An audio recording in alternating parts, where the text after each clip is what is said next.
So today I thought we'd talk a little bit about some of the basic concepts of A Course in Miracles. These would pertain specifically to the metaphysics of the Course.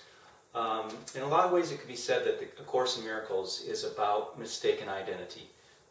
We've forgotten who we are, and A Course is one guide to remembering who we are.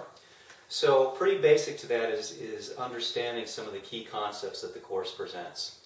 We'll start out with, and it should be said too that a lot of these concepts are very simple, but we've got a huge resistance to learning them, to remembering them. We're very invested in forgetting them, in denying them, and we'll talk a little bit more about that as we go through some of the metaphysical concepts.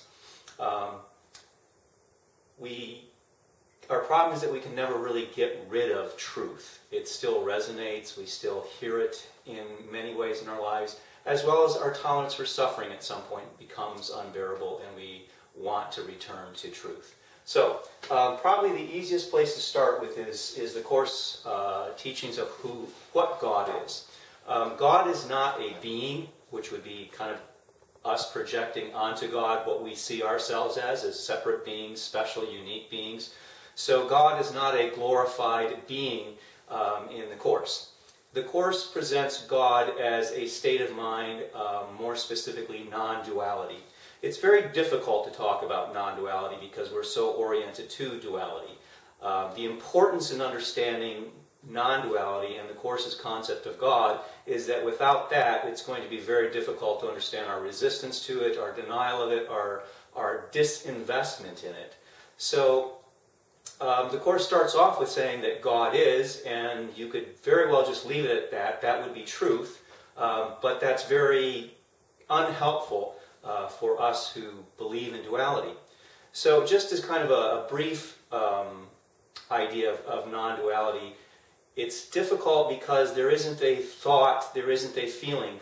Thought would imply that there's a thinker who thinks about something. Feelings would imply that there is a feeler who feels something. And in non-duality, there aren't any two separate pieces. There is only one thing, for lack of a better word. It's a state of complete unity without any separate parts. So again, that's what we're resisting. That's what's also known as peace, as love, as heaven, as knowledge. Part of what we'll be talking about today, too, is the difference between reality with a capital R and reality with a small r. But non-duality would be reality, truth, both capital R, capital T. And we're going to use this to kind of designate what that would be. It would just be solely non-duality, and that would be God. So, where the Course starts with is that there is this interest in something other than God. So if we started with that, it's what would be the alternative to something that is totality, something that is everything, without really anything in it, but a total unity. What would be something else? What would be the other choice, the alternative to that? And so what we really can say is that the only choice to that would be nothing. So there's non-duality as God, and an option to that would be absolutely nothing. But that doesn't seem quite the choice that we're looking at. So the idea then becomes, how do I make nothing seem to be a choice that I could actually compare and contrast to God? Now, I should have probably backed up and said before this that I want you to forget everything here. This is before time and space. This is certainly before anything we know of. It's before the Big Bang, so to speak. So this is kind of a conceptual framework of where we're going to start and orient to where we think we are now. But for starting, we have God as non-duality and the alternate choice, which seems to be nothing at this point. So what do we do with nothing? And this is where the key part of the Course really kicks in. With the ego thought system. The ego thought system, to really provide what seems to be a choice, takes the tiny mad idea, the alternative to God, and gives it some substance. Now, to contrast it with perfection, with love, with peace, it has to then be something that is totally antithetical to that. So what the Course uses is the idea of guilt. So now we actually seem to have a choice between peace, love, and something other than that. Something which isn't love, which isn't peace.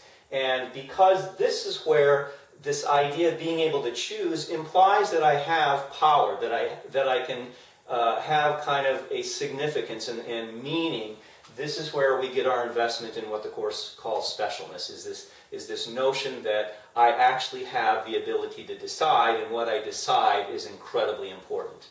So that becomes the foundation of our specialness, our uniqueness, our individuation, which we're hugely invested in. And that's why we are drawn towards guilt, towards the ego thought that there is something important being done here. The importance, unfortunately, has to be the defiance, the destruction of duality, of non-duality of God. Not duality outdoes non-duality. So in essence, where the guilt comes from is this idea that I have destroyed everything.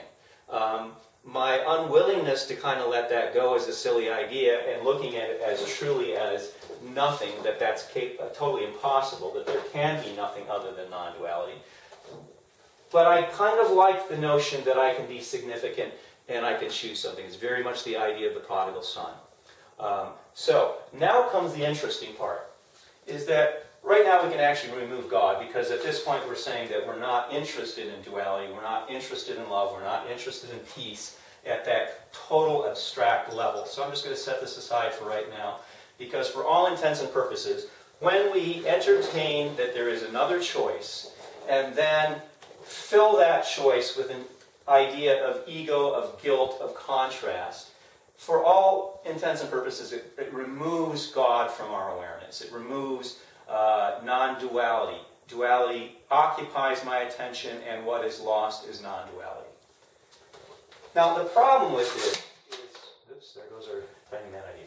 The problem with this is that this experience, and again, this is on a total abstract, non-temporal experience. It's outside of time and place. It predates time and space. But the experience then, in complete contrast to the love and peace that is non-duality, that is God, is this overwhelming experience of terror.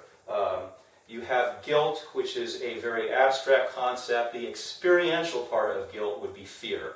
And for our discussion, we'll just use the word terror because it's beyond anything that we can comprehend as a human individual. So at this point, we have the mind of God, which we reject. We are fascinated then by this idea that there's another alternative. So we select that and become a small m mind filled with guilt, which is the experience of terror. That, in many ways, becomes an intolerable state. So the question now becomes, what can be done with this experience of terror? Obviously, the easy option would be to say the silliness of it is that it's nothing and return to that pure state of non-duality. But I lose my sense of self-importance. I lose significance. I lose meaningfulness. So at this point, what happens is that the ego utilizes three strategies to cope with the guilt. Those three strategies are basically projection, the splitting of guilt and terror into two distinct parts because the ego system is so invested in separation that it employs the same strategy of separating again. And the other means of coping with the terror would be to dilute it so it is no longer experienced in its overwhelming, relentless terror. So what happens now is, and we can imagine this in several different ways. First of all, you have an empty glass, which would be the tiny mad idea, the sense that there is an alternative to the peace of God. To give it substance, we fill it with that terror. In this instance, maybe we can imagine it as blood, which is a good symbol of terror. Now, so how do I cope with this as my state of mind, this relentless terror in my mind? So one of the strategies that the ego employs, the ego thought system now offers a strategy, an ego strategy of when we deny something, when we repress, when you take a glass of some liquid and you put enough force on it, what seems to happen or what does happen in our world, is that the water then spills outside of the glass, and now it seems to be that it's no longer a part of the glass. But in fact, where did it come from inside the glass? The strategy now seems to indicate that it's no longer in the glass, and that is one of the strategies that the ego thought system provides, is to try and get that experience of guilt outside of itself without having to relinquish its glass, which seems to offer a difference from non-duality. Another way to look at it would be, and so by the way, so then we're over here with this experience of blood, and eventually we'll talk about how this becomes the world that we know. Another strategy another way of thinking about it is that, again, we have a nice large jar, one abstract and bigger than time and space in the universe. We fill it, again, with guilt, the experience of terror, to actually seem as if there's some substance there. And then the problem becomes, again, how do I get rid of this experience of terror? And one way to do that is to tilt the jar over. And what's fascinating about here is that now we have something, we take grains of sand and we can kind of line them up in a chronological order. So rather than having terror in one ginormous experience, now I can line it up, and this is where the other part of diluting it comes into play. It's almost like if you have a jar of hydrochloric acid, you certainly wouldn't be able to drink that. But if I diluted it down to where there was very, very microscopic parts of it, then I could ingest it without feeling like I could harm myself. And so that, again, is also something that we wind up over here in the world that we're beginning to make, or the world that we're beginning to imagine. Keep in mind that this is all about abstraction, about thought.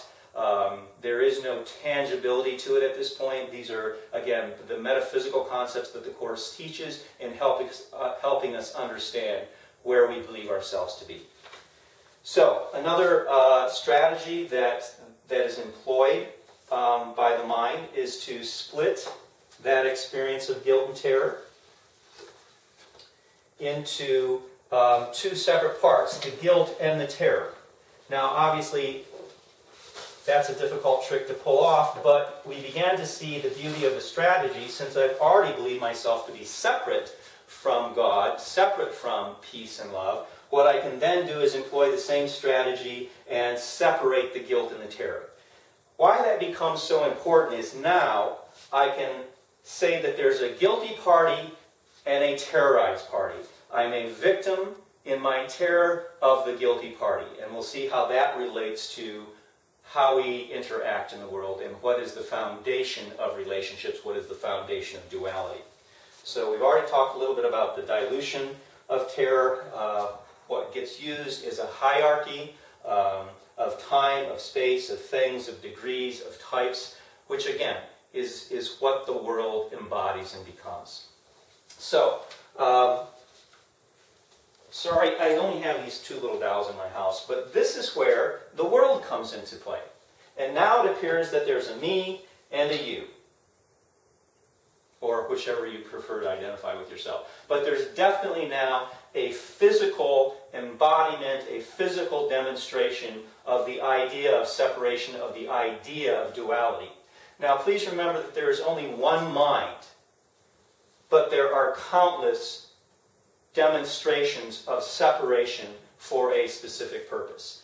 Here's where we get to see kind of the blood from the glass pouring out and the sand from the jar pouring out. And these become, in essence, physically tangible things. Now, by design, part of the denial is to then occupy here and totally, as we block this out, block all of this out.